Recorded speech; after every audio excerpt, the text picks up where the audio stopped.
क्या आपको पता है बच्चों के जीवन में जीवन मूल्य की कितना महत्व है? जीवन मूल्य, लाइफ ऑफ वैल्यू, वो अपनी लाइफ की वैल्यू किस तरीके से करते हैं, अपनी लाइफ का महत्व कैसे करते हैं, जीवन मूल्य, और कैसे इससे समाज का विकास होता है। नमस्कार दोस्तों, मैं जिज्ञांशु रावत गुजरात अहमदाबाद से किताब पढ़ रहा हूँ, बहाने बनाना छोड़े, आत्म अनुशासन की शक्ति, लिखित है ब्रायन ट्रेसी द्वारा। आज मेरा ये 29th डे है और आज मैं 46 एंड 47 नंबर के पेज में, कल 25 फरवरी को मैंने आपको बताया था कि कैसे जीवन मूल्य का विकास बच्चों के अंदर करने से प्रगति होती है और बच्चों का चारित्रिक विकास होता है, तो कैसे समाज का विकास होता है।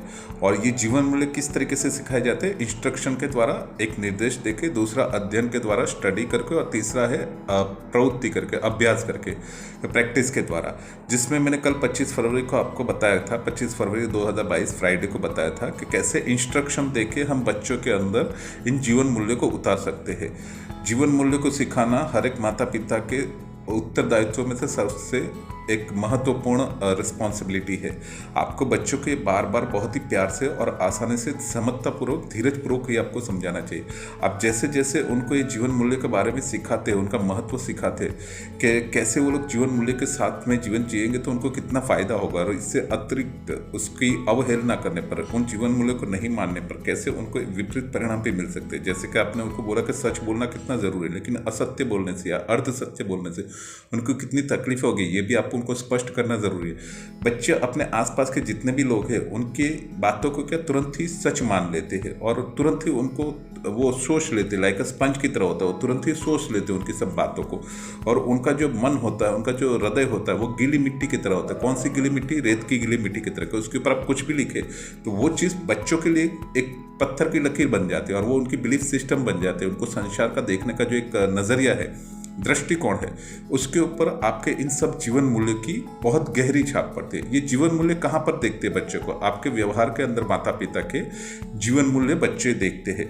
तो आपको ये चीज़ समझनी पड़ेगी कि आप जो बोलते हैं वो आपके बच्चे नहीं करते, आप जो करते हैं वही आपके बच्चे करते हैं। अगेन दोबारा से बोलता है, ये पंच लाइन थी, हम जो बोलते हैं वो हमारे बच्चे नहीं करते, हम जो करते हैं वही हमारे बच्चे करते। तो हमारे जिस चीज़ों को अमल करेंगे उसका एग्जाम्पल सेट करेंगे। जैसे मुझे दारू नहीं पीना है और मैं दारू नहीं पीऊंगा तो मैं मेरे बच्चों को ये जीवन मूल्य सिखा सकता हूँ कि आपको दारू नहीं पीना है। अगर मैं सच बोलता हूँ तो मैं मेरे बच्चों को ये जीवन मूल्य सिखा सकता हूँ कि मुझे सच बोलना है, तो मेरे बच्चे भी जीवन में सच बोले करके। तो इसका हमको पता करना पड़ेगा कि किस तरीके से जीवन मूल्य हमारे जीवन में बहुत ही महत्वपूर्ण पार्ट को प्ले करते हैं। रॉकफेलर करके जो एक बिजनेसमैन थे अमेरिका के, उन्होंने अपने बच्चों को जब भी उनकी जेब खर्ची का खर्चा निकालना था तो उन्होंने कुछ नहीं दिया। उन्होंने उनको बोला आपको अपनी जेब खर्चियाँ निकालने के लिए आपको मेहनत करनी पड़ेगी। तो उनके बच्चे मेहनत करते थे और फिर उस मेहनत से जो पैसा आया उसमें से बचाना, और जो भी पैसा आता था उसको कैसे इन्वेस्ट करके और ज़्यादा पैसा कमाना, और उसमें से कैसे चैरिटी करना, ये सारी चीज़ें उनको बचपन से ही उनके बच्चों को सिखाई गई थी। इससे क्या हुआ, जब वो बड़े बने तब एक अच्छे बिजनेसमैन बने या तो अच्छे पॉलिटिशियन बने।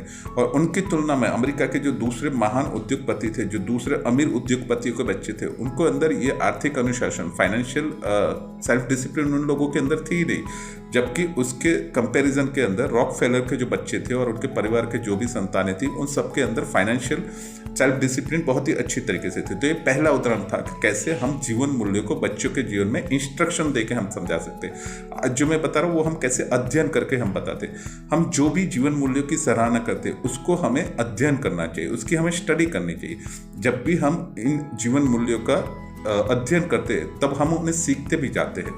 तो ऐसा करने से क्या होगा कि जब भी आप अपने प्रिय जो भी जीवन मूल्य वाले व्यक्ति है, जैसे कि गांधी जी हो गए, सरदार वल्लभ भाई पटेल हो गए, बाबा साहब आम्बेडकर हो गए, तो इन सब के आप जीवनियाँ जब पढ़ते हैं तो ये सारे जीवन मूल्य क्या होते हैं, आपको बहुत ही ज़्यादा प्रभाव करते हैं। एक एकाग्रता का नियम है, law of concentration, law of focus. ये नियम क्या बताता है, आप जिस भी चीज़ के ऊपर विचार करते हैं, आप जिस भी चीज़ के ऊपर विचार करते हैं तो दिमाग उसको बहुत बड़ा बना देता है।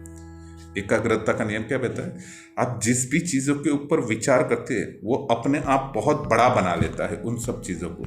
तो ये गोल सेटिंग क्यों करवाया जाता है, गोल सेटिंग करके क्यों लिखवाया जाता है? गोल सेटिंग करके जब आप लिखते हैं तो आपका बॉडी एंड आपका माइंड दोनों साथ में है। बोलते जीवन में दो बार चीज़ें होती है, ऐसा सुना हुआ होगा आपने। कोई भी चीज़ जीवन में 2 बार होती है, पहले इंसान के दिमाग में होती है, फिर बाहर की दुनिया में आती है। लेकिन अभी ये थोड़ा उल्टा हो गया, इसमें एक चीज़ और बढ़ गई।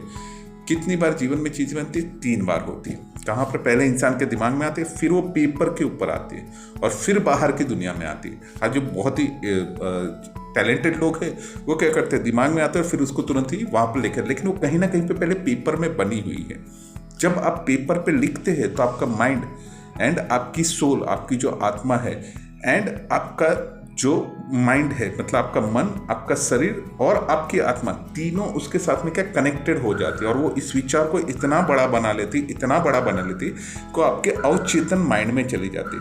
तो जब भी एकाग्रता के नियम के अनुसार जो भी लोग आपको बहुत ही ज़्यादा महत्वपूर्ण लगते हैं, उनकी जीवनियाँ आप जब भी पढ़ते हैं, तो फिर उसके बाद में उनकी जीवनियाँ पढ़ने के बाद जब आप उनके बारे में सोचते हैं कि उन्होंने अपने जीवन कैसे जिए और कैसे उन्होंने व्यवहार किए, तो ये सारी बातें आपकी मन की गहराइयों में चली जाती है, जिसको क्या बोलते हैं हम, अवचेतन मन की गहराई, जिसको बोलते हैं हम सबकॉन्शियस माइंड के अंदर वो सारी चीज़ें चली जाती और वो इस तरीके से प्रोग्रामिंग हो जाती है कि वो आपकी वन काइंड ऑफ हैबिट बन जाती, प्रवृत्ति बन जाती। तो आपके जीवन में जब जब भी उन जो भी लोगों के अपनी जीवनियाँ पढ़ी, वैसे कोई भी प्रॉब्लम्स या कुछ भी सिचुएशंस वगैरह आएंगे, तो उससे क्या होगा, आप उनके अनुरूप जो किताबों में आपने पढ़ा है, आपके सबकॉन्शियस माइंड में जो बातें चली गई कि वो लोग अपने जीवन में किस तरीके से कैसे बिहेव किया, आप बिल्कुल उनके जैसा वर्तन करने लगे। इसको दूसरे तरीके से बताता हूँ कि जो भी इंडियन आर्मी के सोल्जर्स है, क्योंकि मैं भी इंडियन आर्मी में रह चुका हूँ, उनको किस तरीके की ट्रेनिंग दी जाती।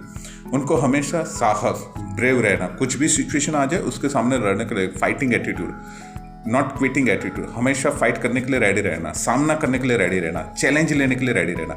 सेकंड, ओबीडियंट, हमेशा आज्ञा पालन करना, यस सर। थर्ड, उनके अंदर तीसरी चीज क्या आती है, आत्म अनुशासन, सेल्फ डिसिप्लिन, टाइम से चलना, punctuality. And fourth, what is that? That is calling सहायतापूर्ण व्यवहार करना, अपने मित्रता से अपने साथियों को हमेशा बताना, उनको कॉर्डन करना, कॉर्डन करने के लिए उनको कैमोफ्लाइज करना। कैमोफ्लाइज का मतलब क्या होता है कि आपने गिरगिट का नाम सुना है। गिरगिट क्या करता है, जो पेड़ होता है पेड़ के हिसाब से उसका कलर कर लेता है, पत्तों के हिसाब से उसका कलर कर देता है, इसको बोलते हैं कैमोफ्लाइज। जब आप कमांडो लोगों को देखते हैं तो वो लोग यहाँ पर काले क्या करते हैं, कलर लगाते। किस लिए?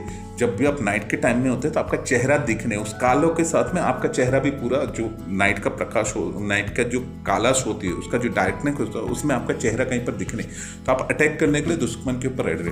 तो जिस तरह का कलर है उसके ढांचे में खुद को छुपा लेना, इसी को बोलते कैमोफ्लाइज, अंकुश लगाना, के एक घात लगाने के लिए रेडी रहना, हमेशा अटैक करने के लिए। तो जो भी ट्रेनर्स, मतलब जो भी सोल्जर्स होते हैं, सोल्जर्स को किस तरीके से ट्रेनिंग दी जाती है, साहस के लिए, ओबीडियंट के लिए, आज्ञा पालन के लिए, सेल्फ डिसिप्लिन के लिए, और लोगों को, अपने साथियों को बचाने के लिए। उसकी कहानियां उनको इतनी बार सुनाई जाती है ट्रेनिंग के अंदर, और वो जितनी बार इन सब चीज़ों के बारे में बातें करते हैं, युद्ध के बारे में बात करते हैं, उसमें कैसे दुश्मन से हमारे सैनिकों को बचाया गया, कैसे उनके लिए क्या क्या चीज़ें उनको प्रोवाइड की गई, कैसे उन लोगों को एक क्या बोलते हैं अपना कवर फायर दिया गया, इन सब चीज़ों के बारे में वो जितना सोचते हैं, जितनी बातें करते हैं, जितनी बार बार इन सब चीज़ों को सुनते जाते हैं, उतनी बार बार वो सारी चीज़ें उनके दिमाग के अंदर एक प्रोग्रामिंग कर लेती है, अवचेतन मन के अंदर, सबकॉन्शियस माइंड में वो चीज़ें इतनी गहरी हो जाती कि जब भी ऐसी सिचुएशन आएगी या युद्ध में जब भी उनके ऊपर दबाव आ गया, तो उन सिचुएशन के अंदर अपने आप उनका मन, जो ये सबकॉन्शियस माइंड के अंदर ये सारी चीज़ें चली गई, तो प्रवृत्तियाँ उनके एक्शन के ऐसे हो गए कि वो अपने आप उसी तरीके के लोगों की तरह एक साहस से सब लोगों का बचाव करना, अपने लोगों का, अपने मित्रता, अपने साथियों की सहायता करना के अंदर ऑटोमेटिकली वो सारी चीज़ें आ जाएगी। क्यों? क्योंकि उन्होंने ये जो जीवन मूल्य है वो अध्ययन करके सीखे हुए, और जब आप अध्ययन करते तब आप उन सब चीज़ों को सीखते भी है, और जैसे इन सब चीज़ों को आप सीखते हैं तो आपके मन की गहराइयों में चला जाता है, और ये मन की गहराइयों में जाके क्या बन जाता है, एक पैटर्न बन जाता है, एक प्रोग्रामिंग हो जाती है, और उसके हिसाब से फिर आपको कोई चीज़ें करने की ज़रूरत नहीं होती। जैसे आप ब्रश कर रहे हैं तो ब्रश करने के लिए आपको सोचना नहीं पड़ता कि मेरे को हाथ उठाना पड़ेगा, पेस्ट लेनी पड़ेगी, उसको ब्रश के ऊपर डालना पड़ेगा, वो ऑटोमेटिकली आपकी हैबिट हो जाएगी, एक पैटर्न हो चुकी हुई है।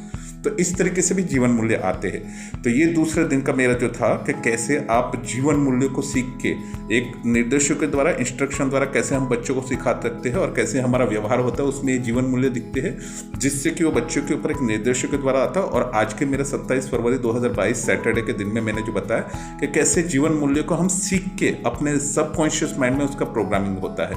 और ये जीवन मूल्य किससे हमको सीखना जरूरी है, क्योंकि जीवन मूल्य के द्वारा आपकी प्रगति संभव ही नहीं है। और जैसे ही आपकी प्रगति होगी तो ये संभव होने से क्या होगा, ये सबसे पहले कहाँ से शुरू होनी चाहिए, हमको बचपन से ये जीवन मूल्य हमारे सबकॉन्शियस माइंड में जितनी गहराई से होंगे तो धीरे धीरे वही बच्चे क्या बनेंगे, बड़े बनेंगे। तो उनका बचपन में ही चारित्रिक विकास करना जरूरी है, क्योंकि चारित्रिक विकास के अंदर जीवन मूल्य डाले जाएंगे तो क्या होगा, उनकी प्रगति होगी, और उनकी प्रगति होगी तो क्या होगा, समाज की प्रगति होगी।